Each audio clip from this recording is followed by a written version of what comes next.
Dari suaranya. Uh, Baiklah, pada hari ini saya akan menyajikan materi tentang kiat menjadi menjadi pelajar yang sukses.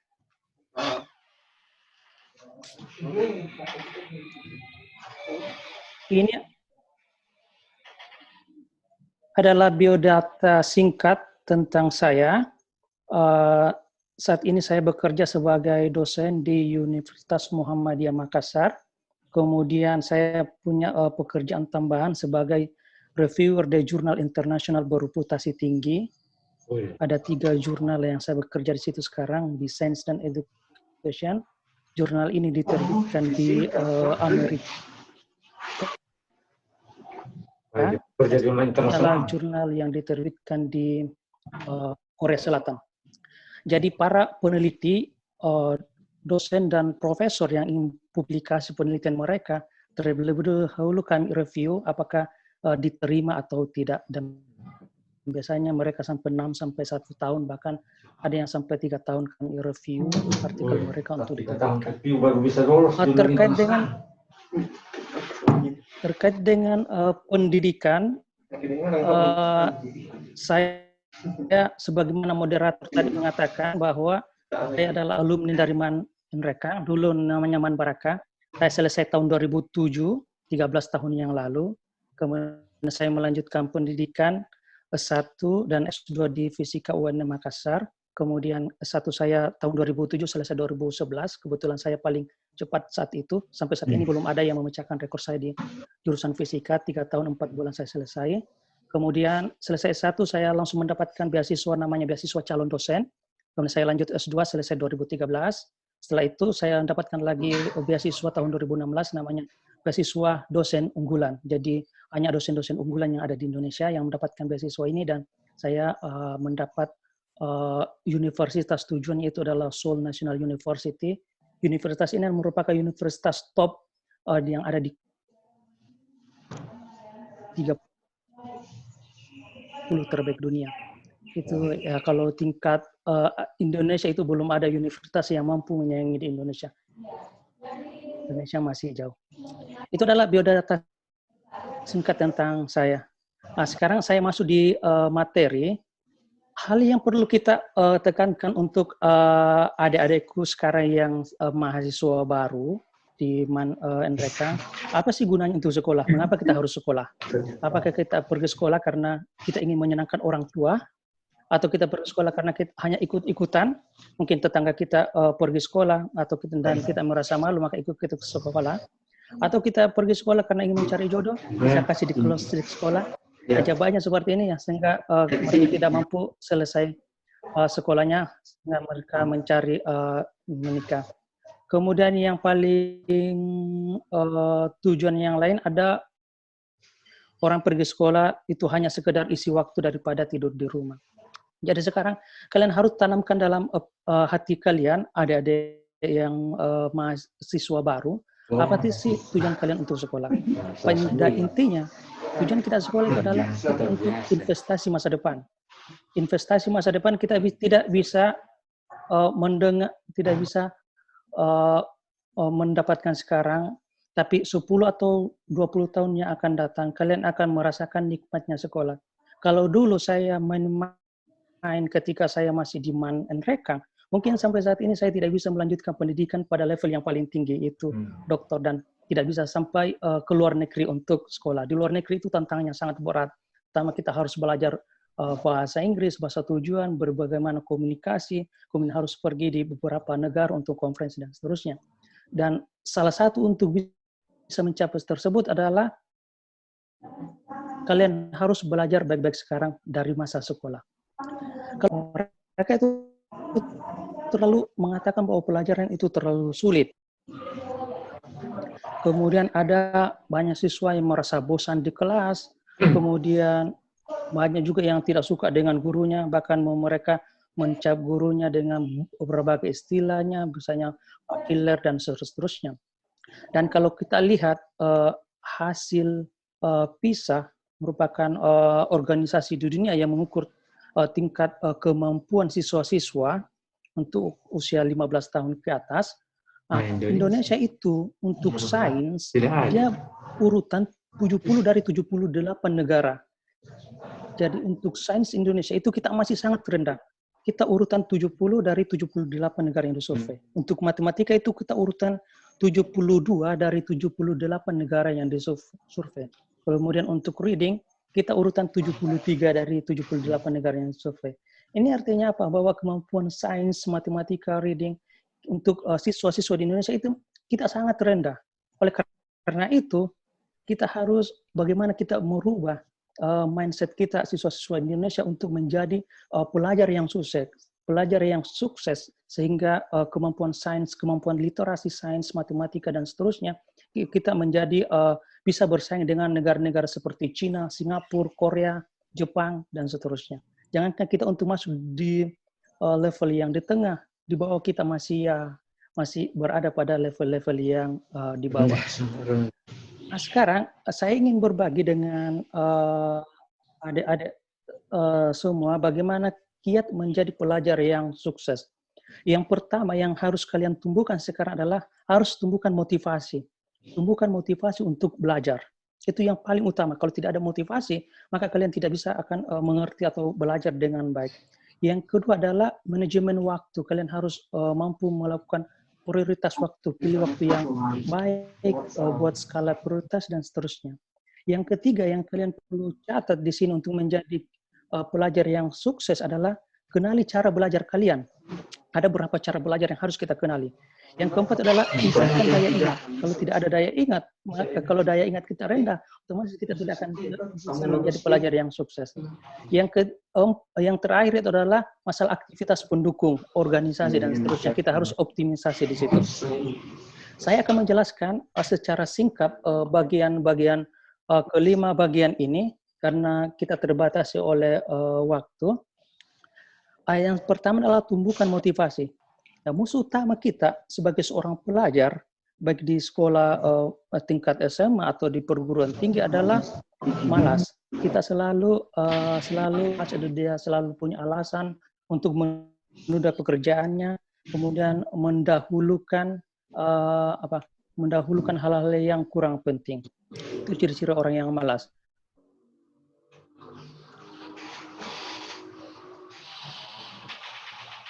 Nah, kemudian ada beberapa motivasi yang adik-adik bisa lakukan ketika malas itu datang pada diri kalian.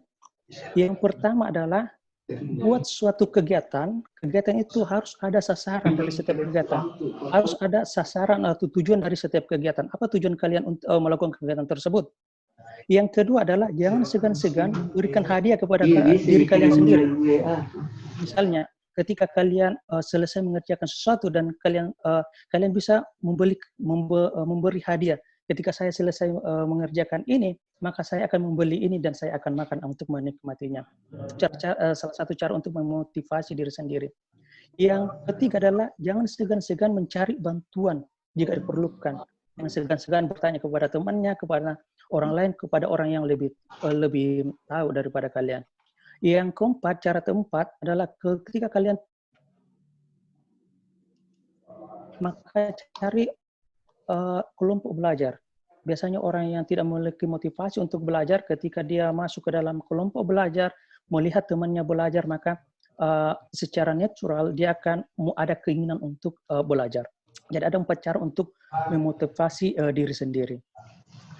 Bila tetap malas juga, maka yang kalian lakukan adalah evaluasi target. Apa target kalian, tujuan kalian, itu dievaluasi. Mungkin target kalian terlalu tinggi sehingga kalian tidak termotivasi untuk itu. Yang kedua adalah jangan menghindar dari tanggung jawab. Dan adalah buat skala prioritas, seperti yang saya sebutkan tadi, ada skala prioritas untuk apa yang perlu kalian kerjakan, apa yang nomor 2, nomor 3, dan seterusnya. Kemudian buat sebisa mungkin jadwal kegiatan. Itu adalah cara-cara untuk meningkatkan motivasi diri sendiri. Yang kedua adalah masalah manajemen waktu. Ada pertanyaan yang menarik untuk kita renungkan, bahwa mengapa prestasi itu berbeda?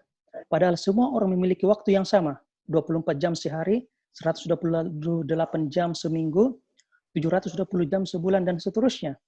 Kita memiliki waktu yang sama, tapi yang baik, ada memiliki orang prestasi yang jelek. Mengapa seperti itu? Jawabannya adalah masalah manajemen waktu. Ada orang yang memiliki manajemen waktu yang baik, dia mampu membuat skala prioritas terhadap kegiatan tertentu. Ada orang yang tidak memiliki manajemen waktu yang baik. Sehingga ketika dia mengerjakan sesuatu, dia hanya mengerjakan secara buru-buru, tidak ada skala prioritasnya, mengerjakan sesuai dengan apa adanya, dan seterusnya. Jadi manajemen waktu itu sangat penting untuk dapat mencapai yang namanya prestasi. Misalnya seperti ini, kalau kita melihat waktu itu, ada aktivitas yang penting, ada aktivitas yang tidak penting. Ada aktivitas yang mendesak, ada aktivitas yang tidak mendesak. Misalnya aktivitas yang penting itu adalah misalnya ujian besok hari. Teman sakit, yang harus selesaikan hari ini. Ini adalah aktivitas yang penting dan mendesak. Dan kita harus melakukan aktivitas ini. Dan biasanya orang yang malas adalah dia suka menunda aktivitas yang penting dan mendesak. Tetapi aktivitas yang tidak penting dan mendesak, misalnya ada teman yang datang untuk jalan-jalan, maka dia langsung mengatakan, yes man, kita melakukan. Kemudian aktivitas yang tidak penting dan tidak mendesak, orang misalnya terlalu banyak menonton, mengobrol dengan teman atau nah, biasanya orangnya cenderung pemalas, yang aktivitas yang tidak penting dan tidak mendesak. Kemudian untuk kegiatan yang penting dan tidak mendesak, maka kita harus pandai mencari namanya pandai menentukan skala prioritas untuk kegiatan-kegiatan yang penting dan tidak mendesak. Itu adalah yang perlu kita tanamkan dari diri kita mulai dari saat ini. Adalah bagaimana tips untuk mengoptimalkan waktu. Yang pertama itulah manfaatkan waktu tunggu. Di Korea Selatan yang pernah saya lihat, saya di sana, orang di sana ketika siswa pergi di sekolah, dia memanfaatkan waktu menunggu di bus untuk membaca buku. Tidak ada ketika gurunya terlambat, maka dia memanfaatkan waktunya untuk membaca buku. Tidak ada kegiatan-kegiatan yang lain selain daripada itu. Tidak ada mahasiswa yang keluaran di luar. Kemudian mereka mengutamakan yang perlu, yang utama. Kemudian jangan menunda untuk besok. Nanti besok saya kerjakan ini. Jangan menunda kegiatan tersebut. Dan yang terakhir adalah untuk mengoptimalkan waktu. Jangan sekedar ikut-ikutan teman. Ketika temannya pergi misalnya jalan-jalan, jangan ikut-ikutan. Itu adalah tips untuk bagaimana kita bisa mengoptimalkan waktu. Kemudian yang ketiga adalah cara untuk menjadi pelajar sukses adalah kenali cara belajar kalian. Dan itu harus kalian kenali mulai dari saat ini. Cara belajar kalian itu seperti apa. Kalau kita lihat di sini, coba diperhatikan di sini, dari cara penerimaan informasi itu ada 3 macam. Ada yang secara visual, auditori, dan secara kinestetis. Ada siswa yang memiliki dominan otak kanan, ada yang memiliki dominan otak kiri. Ada juga siswa yang memiliki kemandirian belajar, dia suka belajar secara mandiri, dan mereka secara berkelompok. Jadi adik-adik siswa sekarang harus tahu dirinya itu di mana. Apakah adik-adik sekarang berada di visual, auditori, atau kinestetik? Atau apakah adik-adik sekarang dominan menggunakan otak kanan atau otak kiri? Apakah suka belajar secara mandiri atau cara belajar secara kelompok? Ada beberapa tips atau strategi yang kita bisa gunakan ketika kita memiliki cara belajar untuk masing-masing. Misalnya seperti ini. Ketika kalian memiliki cara belajar secara visual, maka strategi belajar kalian itu harus kalian gunakan gambar, peta, atau grafik. Atau kalian memvisualisasikan materi dalam benak kalian. Kemudian kalau kalian mencatat, maka kasih warna atau gambar pada catatan kalian. Atau pahami materi lewat bacaan atau gambar. Itu adalah cara-cara untuk belajar secara visual. Jadi ada tes, banyak di internet tes untuk menentukan cara belajar. Kalian bisa tes diri kalian sendiri. Kalau kalian lihat cara belajarnya secara visual, maka gunakan tips ini, strategi ini. Maka kalian akan lebih mudah untuk memahami materi. Tapi kalau cara belajar kalian secara auditori, maka silakan duduk di bangku paling depan dan dengarkan penjelasan baik-baik oleh guru. Itu secara auditori. Kemudian kalau kalian membaca, usahakan kalian membaca secara besar, secara loud kepada teman kalian, sehingga kalian berbicara, kalian juga mendengarkan. Kemudian bisa juga menggunakan lagu-lagu. Nah, biasanya kalau di bimbingan belajar itu ada lagu-lagu tertentu untuk meningkatkan strategi belajar secara. Kemudian cara belajar secara kinestetis. Kalau kinestetis itu adalah cara belajar saya. Saya seperti ini secara kinestetis. Maka libatkan sebanyak mungkin anggota tubuh kalian untuk belajar. Ya, ambil pulpen dan seterusnya, ambil kertas cakaran. Kemudian perbanyak latihan soal. Jadi dulu waktu saya kuliah, hampir semua soal-soal yang berada di belakang buku kuliah saya itu semuanya saya kerjakan soal-soalnya. Begitu pula adik-adik, kalau kalian adik-adik memiliki cara belajar yang secara kinestetis, maka silakan perbanyak kerjakan soal-soal latihan. Ada dulu namanya LKS, nggak tahu apa istilahnya sekarang. LKS silakan dikerjakan LKS-nya tersebut, kemudian silakan dikerjakan. Kemudian cara yang ketiga, orang yang belajar yang memiliki gaya belajar kinestetis adalah setelah belajar coba tulis ulang poin-poin penting. Nah, itu adalah tips atau strategi untuk cara belajar. Jadi adik-adik sekarang tentukan cara belajar kalian sekarang apanya, kemudian optimalkan cara belajar kalian dengan strategi berdasarkan cara belajar kalian. Kemudian orang yang memiliki otak kiri, biasanya otak kiri itu adalah orang yang sedang pada perhitungan-perhitungan, analisis, logika, kemudian matematika, fisika, adalah cara belajarnya adalah pelajari dahulu prinsip-prinsip dasar.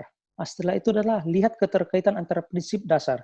Kemudian pelajari bahan secara berurutan, kemudian tandai bagian yang tidak dimengerti lalu dilanjutkan. Itu cara belajar orang yang dominan menggunakan otak kiri. Biasanya orang yang di sini adalah orang yang berada di kelas IPA. Kemudian orang yang cenderung menggunakan otak kanan untuk belajar, orang yang suka seni, musik, kreativitas, dan seterusnya, maka cari gambaran umum dulu. Kalau kita belajar, cari gambaran umumnya, kemudian buat peta pikiran. Setelah itu, tugasnya tersebut kalian bagi-bagi menjadi beberapa bagian-bagian yang kecil, kemudian kalian buat daftar hal yang harus dipelajari.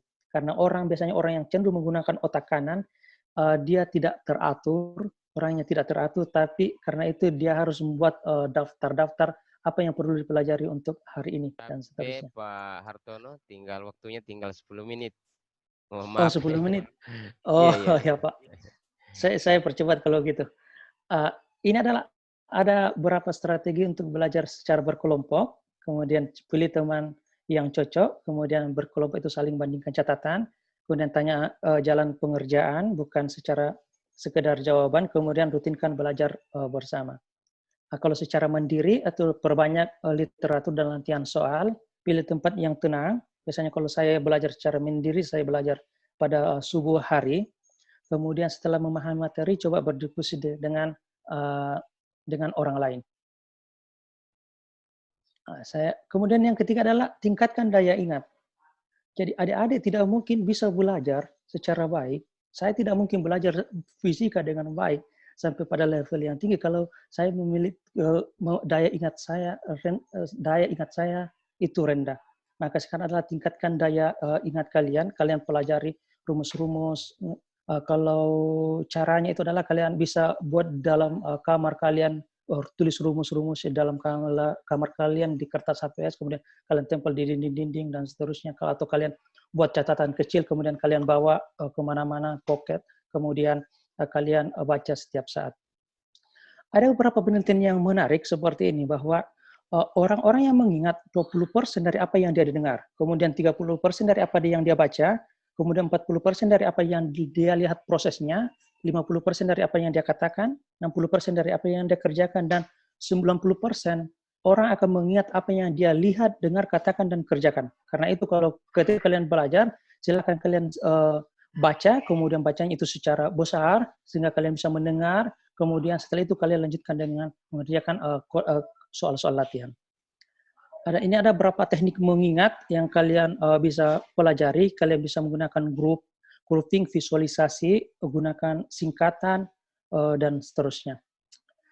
adalah kalau kalian membaca jangan hanya sekedar membaca, tapi ada beberapa tips bagaimana membaca karena dia juga bisa kalau hanya sekedar buka buku.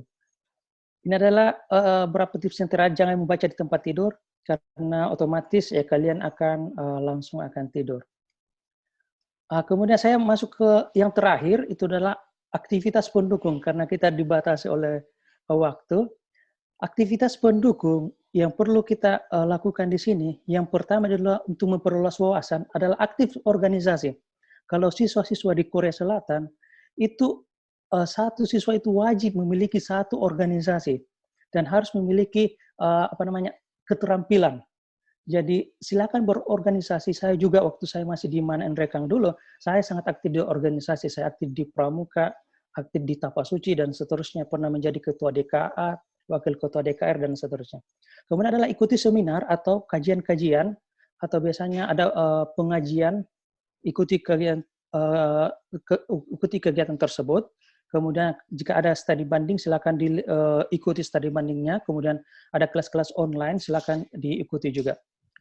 Kemudian yang terakhir adalah untuk aktivitas pendukung ya, lakukan olahraga secara teratur, nutrisi seimbang, cukup istirahat, kemudian jaga kondisi, dan seterusnya. Nah, sekarang adalah, ini pertanyaan menarik, apa jadinya kalau Cristiano Ronaldo hanya membaca buku bola? Apakah dia bisa menjadi pemain yang hebat? Otomatis tidak.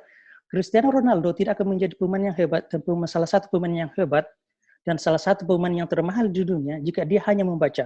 Tapi apa yang dilakukan adalah silakan baca, silakan dengar apa yang saya presentasikan tadi, dan silakan amalkan, silakan implementasikan. Ada beberapa cara belajar, secara kinestetis, auditori, dan seterusnya. Kalian implementasikan itu, maka insya Allah kalian akan menjadi pelajar yang sukses. Kuncinya menurut saya bahwa kesuksesan itu bukan milik orang kaya, orang pintar dan keturunan sultan atau turun raja, tapi kesuksesan itu adalah milik orang yang memiliki imajinasi, ditambah dengan keinginan kuat, kerja cerdas, dan doa yang tidak terputus. Jadi ada 4 kunci kesuksesan menurut saya adalah kalian harus memiliki imajinasi, kemudian setelah imajinasi kalian memiliki keinginan yang kuat. Biasanya keinginan kuat itu tumbuh ketika kalian memiliki motivasi. Maka silakan motivasi diri kalian sendiri untuk mendapatkan keinginan kuat, kemudian lakukan langkah-langkah yang cerdas, bukan langkah kerja keras, ada kerja cerdas, ada planning tertentu yang dapat diukur. Kemudian yang terakhir adalah jangan lupa untuk selalu berdoa, doa yang tidak terputus. Itu demikian tips dari saya bagaimana menjadi pelajar yang sukses, walaupun karena situasi dan waktu yang tidak memungkinkan kita untuk berpanjang lebar, maka ya saya persingkat saja. Dan terima kasih atas kesempatan yang diberikan, dan saya kembalikan kepada moderator. Terima kasih banyak, luar biasa materi yang disampaikan oleh Bapak Hartono Bancong PhD. Beliau adalah merupakan alumni sekolah kita, sekolah yang kita sama-sama cintai, Madrasah Alia Negeri Enrekang. Jadi anak-anakku semua, tolong diingat-ingat tadi materi yang disampaikan oleh beliau, bagaimana menjadi kiat pelajar yang sukses. Insya Allah, kalau kita mendengarkan, mengaplikasikan apa yang beliau sampaikan, maka insya Allah kita akan juga, kalian akan juga seperti itu. Amin, amin ya rabbal alamin. Dan kami segenap terima kasih yang sebesar-besarnya atas ilmu yang diberikan pada kesempatan ini pada acara masa ta'aruf siswa baru Madrasah Alia Negeri Enrekang.